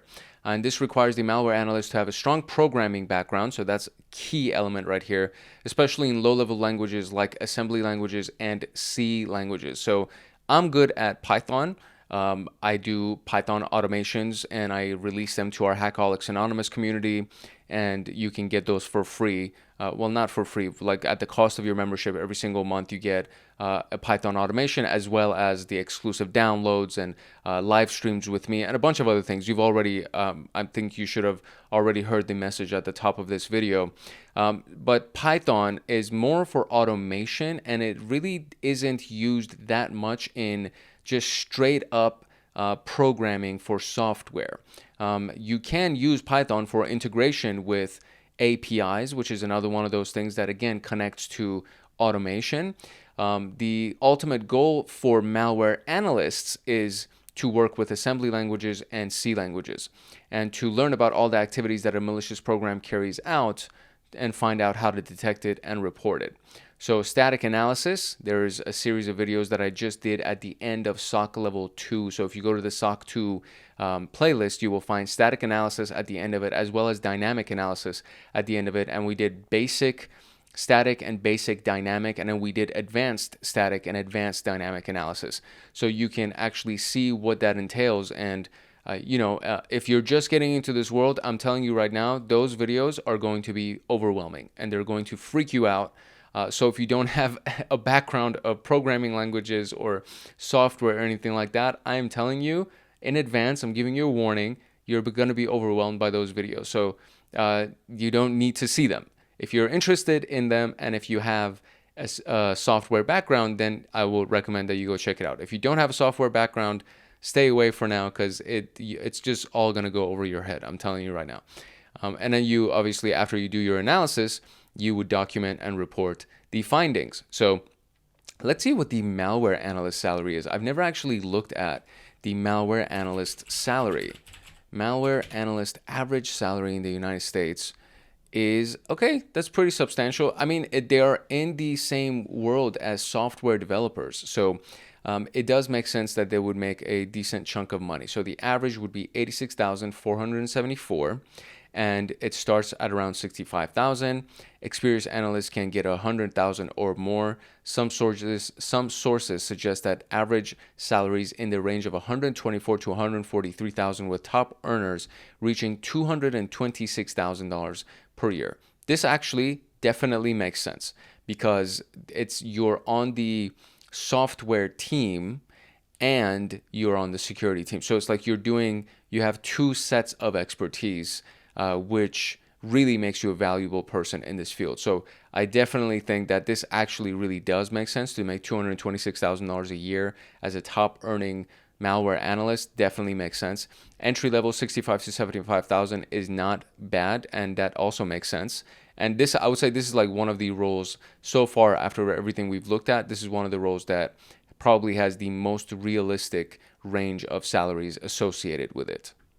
The penetration tester is responsible for testing tech products for security loopholes, and their entire job is to basically attack and exploit these things, and they report their findings to the security engineering team so that security engineers can resolve them, mitigate them, patch the systems, and things along those lines. So they test the security by attacking and exploiting these systems and the software within the company, and it's done through whatever that they can do to try to uncover flaws and vulnerabilities through systemized hacking. And it's kind of like, I would say, one of the most fun parts of cybersecurity, one of the most fun jobs of cybersecurity, because their job, they literally get paid to hack systems, to attack systems. And the company can then take whatever their insights are to rectify the issues, prevent a real-world cyber attack. So they conduct tests on computer systems, networks, web-based applications, perform security assessments, audits, and analyze policies. And they evaluate and report on those insights, recommending actions for attack prevention. And so recommending, is it recommending? Recommending? How do you the pronunciations like skip my mind some days. The paths that we have are the path that we're on right now. So the junior pen tester path is the one that we're on right now. We have offensive pen testing, which I don't have a playlist for. So after we build this playlist, then we're going to move into this playlist. And then there's the red teamer playlist as well that we're going to talk about in a couple of minutes when we get to the final role, which is the red teamer role. Of course, there are relevant career guides inside of Try Hack Me available for us. And this is one of the ones that I'm actually really curious about. So let's see, pen tester salary, right? PenTester average salary United States is what I'm most curious about here. And so we can see at the bottom real quick, it says 92 to 160, average of $126,000 a year. That actually makes sense. I would say that this is probably one of the better estimations that we have found from Google's AI here. So it can be around 96 to 112,000 entry level. And then we have the top earners making 172 or even 259,000 according to talent.com and Glassdoor. So this actually really makes sense. One of the things that it says right here is 20 years potentially being your experience level to make 124,000. I don't think that's actually the case, honestly. I think it's more about skill set than it is about tenure. So if you work an average of 40 hours per week, right? In a normal week, and you work 52 weeks out of the year, you're doing 2,080 hours for the year.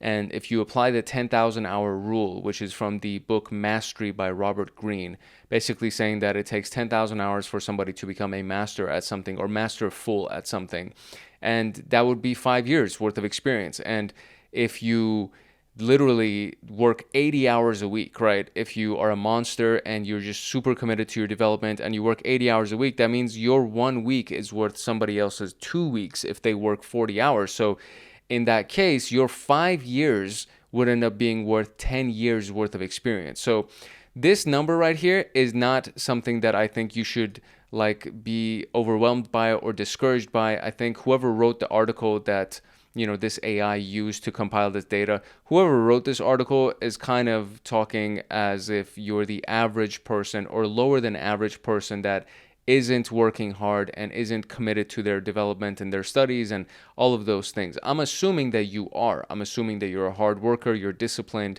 and I want to speak that into existence for you because you can make significant amounts of money should you choose to work hard and develop yourself and become one of the best in your field.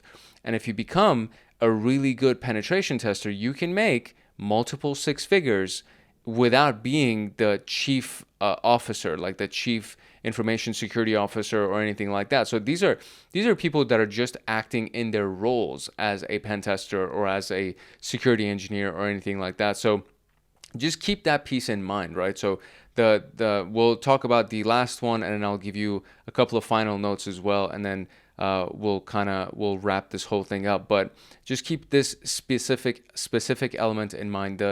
The number of years that you would hear from these types of articles and things like that, they're always talking about the lowest common denominator. They're not considering that you would be extra committed, you would work extra hard, you would advance your skill sets and just be a really monster of a person. They're just taking into account that, yeah, you're lazy or you're part of the kind of the lower tier of people that would enter this field. And finally, we have the red teamer. And the red teamer is very similar to the penetration tester, but their targeted job is to attack the organization from an enemy's perspective, right? You play the role of an adversary. The pen tester's counterpart is the security engineer. So the pen tester reports to the security engineer and says, these are the vulnerabilities I found that you need to go ahead and patch and fix. The red teamer, the counterpart for the red teamer is the incident response team, because their job is to test the company's detection and response capabilities, and they're just going to emulate attacks, right? So they would emulate malicious attacks, they would imitate cyber criminal actions, retaining access, avoiding detection, all of those things. That's their entire job. The report that they're going to generate is, this is how I got in, and this is, you weren't able to detect me, I was in your system for this long, and that's the type of data that they're going to report to the incident response team, because their job is to test the response and detection mechanisms of a company. So they'll emulate a threat actor to uncover exploitable vulnerabilities, and we actually even talked about threat emulation in SOC level 2. So threat emulation is one of the things, it's kind of called like purple teaming, where you work with the red and the blue teams to emulate threat actor actions and their attack vectors to try to see how you can test the security of the company and test the response speed of the company, right? So they assess the organization's security controls, threat intelligence, and incident response procedures, evaluate, report on insights, etc. And so one of the key elements here is, again, that they're still on the red team, or they're still on the offensive security team, but their job is to strictly act as if they are the criminal that's attacking the company and try to test the detection and response capabilities of the company. So let's see, and these are the paths. So we have junior pen tester, offensive pen testing, and we have red teamer. This is the playlist that we're building right now. Offensive pen testing will be the one that I'm going to build after this one. Red teamer would be after that one. And of course, every Friday, there's a CompTIA Pentest Plus episode that comes out that is based on the CompTIA Pentest Plus outline and guides that they have provided, the stuff that's required to pass the Pentest Plus examination. So that's available as well. Those episodes are available immediately as soon as they're uploaded to people who are in the Hackaholics Anonymous community, and for everybody else, it just drops publicly every single Friday.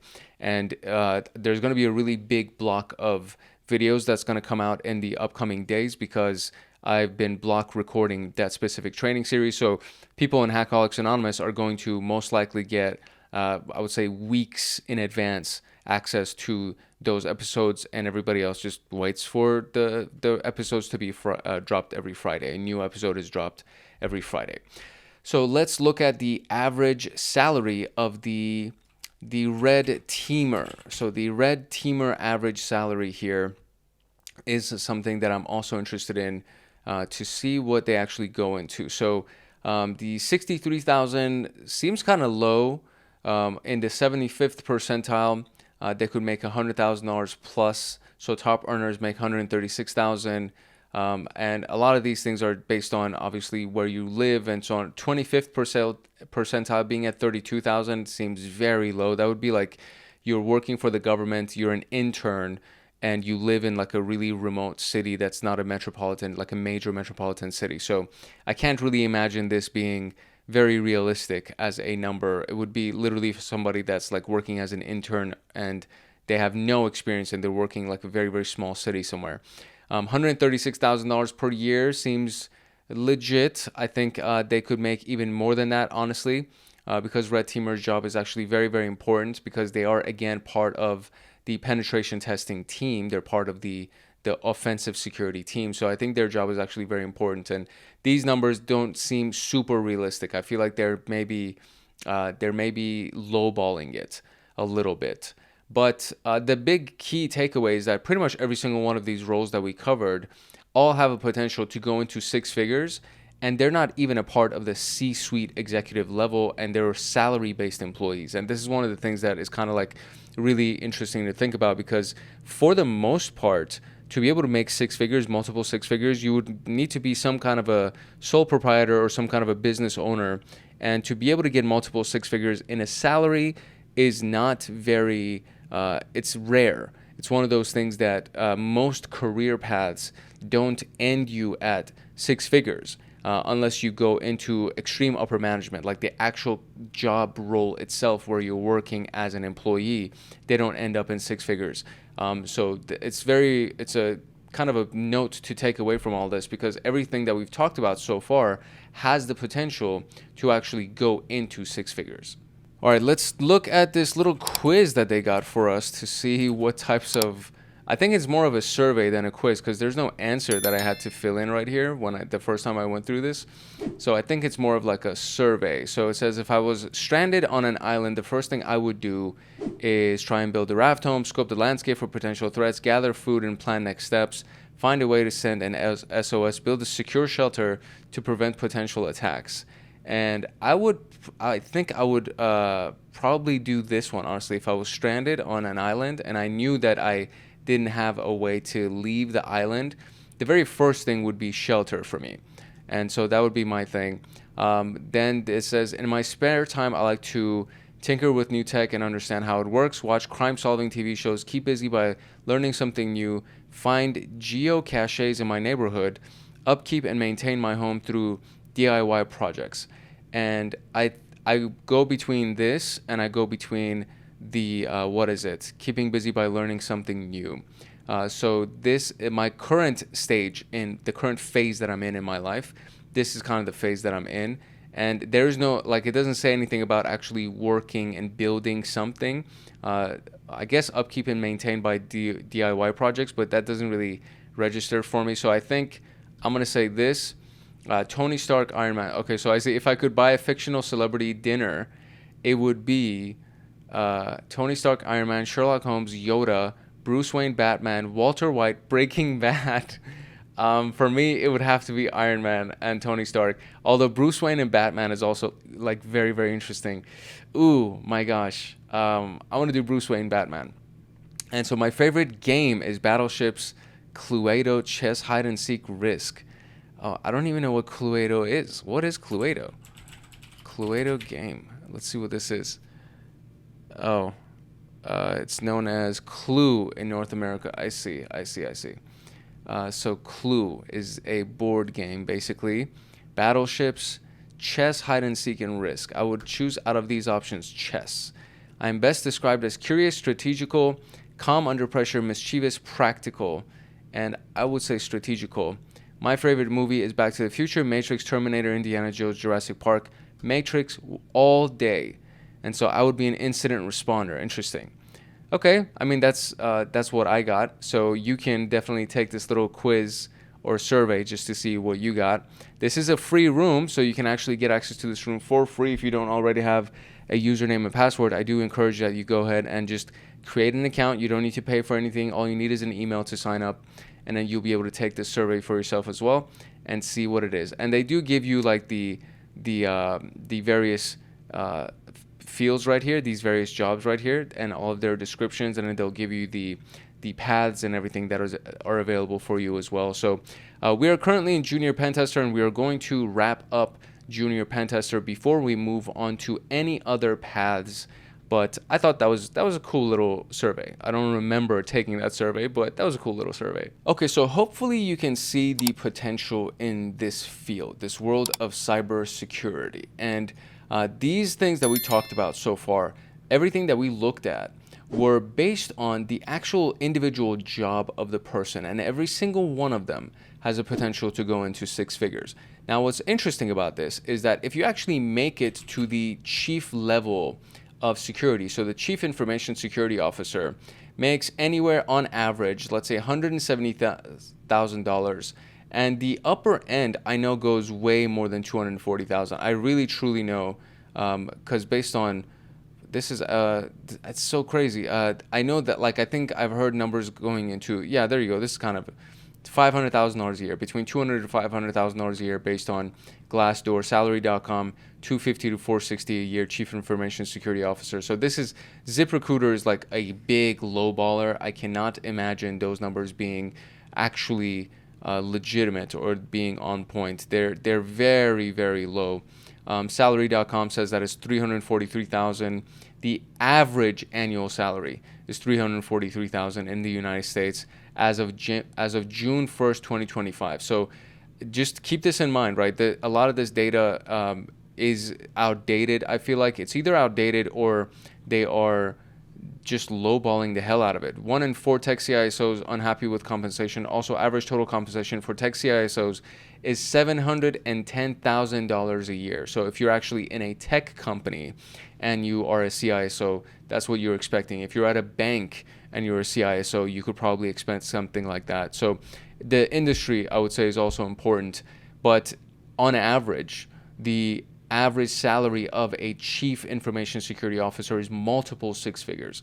So $300,000, $400,000 a year, $500,000, $600,000 a year. Those things are not unheard of when you're looking at a Chief Information Security Officer, because they're part of the C-suite and they're doing something very, very, very important. And the normal stuff, like the day-to-day stuff, these guys can go into 6 figures, maybe even multiple 6 figures if you're really, really good, and if you're working, again, for like a tech company or something like that, or a bank, or like a really major institution that actually has deep pockets. I think you would be making significant amounts of money working in any of these categories. So the goal here is for you to find out which one is most interesting to you and aligns with your actual desires, right? The things that you really would like to do inside of cybersecurity. I personally like hacking. I like the pen testing, offensive security side of things. It's fun to me. I think it's like playing video games almost. So I think that that's what my thing is. That may not necessarily be your thing. You might actually like engineering, and you might like software and all that. So you might just fall into a different realm inside of cybersecurity, but it's a big world and there are a lot of different roles that can be filled, and there are many of these roles that are available. So this would be the thing that I would just kind of, bestow upon you, where it's like, think about that question. What is actually most appealing and interesting to you? And let that be the decision maker for you, because all of these will end up graduating into upper management, which will end up increasing your salary, and then you would eventually end up in C-suite if you just maintained the course. So that's the piece, right? It's like you can start in any of these things that's actually interesting to you, and then just work your way up. And as you work your way up, you just stack more and more and more money. And depending on where you live, $100,000 a year is very, very achievable, and it's really useful. Like you can do a lot with $100,000 a year in a city like Las Vegas, or in, I don't know, Arizona, or like some of these cities that are not LA or New York. You know what I'm saying? Like these major metropolitan cities that are super overpriced. And I came from LA, so it's like one of those things that I think there's a lot of hype around LA and New York, and for people that there are a lot of appeals to it. I'm not gonna say that, but there are also, I think the price is kind of inflated right now. So anyways, that's a whole different topic, and I'm going off of tangents here. So hopefully this was actually valuable to you, and you kind of got a good understanding of the different routes that you can take and the amount of money that can be made. If you did find value in this video, and if you would like to get more videos like this one as we go along our junior pen tester pathway, I do encourage you to like, subscribe, and turn on the notification bell so that you get notified the next time that a video comes out on this channel on this pathway, being the junior pen tester. If you're interested in the other pathways that we've talked about, you know, for example, SOC level 1, SOC level 2, all those things, you can go through Try Hack Me, and then the playlists are here. So I have SOC level 1, that's here. We have SOC level 2, that's here as well. We have security engineering, that's here. These are all available members only videos. So these are for Hackaholics Anonymous, and you'll get another reminder on how you can join Hackaholics Anonymous in a second. This is CompTIA's Pentest Plus playlist. Every Friday there's a new video that comes out. The last one was last Friday, which is 4 days ago, or I think 4 days ago is when it was uploaded, and 2 days ago, which is today's Sunday as I'm recording this. So yesterday was Saturday, day before was Friday. So it was uploaded 4 days ago, but it was available publicly on Friday. Network Pentest Plus, or excuse me, Network Plus from CompTIA is done and available. The Python playlist for all the Hackaholics Anonymous people. CompTIA Security Plus is here. CompTIA Linux Plus is here. Cybersecurity 101 is here as well. This is also a completed playlist. So all of those things are available. They're at your disposal if you want to check them out. There's also this video if you're interested in Python automation. That's a really, really solid video. It takes you from installing Python, learning how to write your very first program, and then it'll gradually get more advanced until you actually create an algorithm for cybersecurity, and you will become a very, very proficient Python developer by the end of that video. And that's pretty much it. So if you have any questions or any kind of comments, make sure that you drop them in the comment section below. But apart from that, just make sure you like, subscribe, and turn on the notification bell so that you get notified the next time that a video comes out on this channel, on this pathway, or on any other pathway that you may be interested in. It's your boy Hank Hackerson at Hank Hacks Hackers, your favorite network and system attacker / protector. If no one else loves you, Hank loves you. Love, peace, and chicken grease. And I'll see you in the next video later.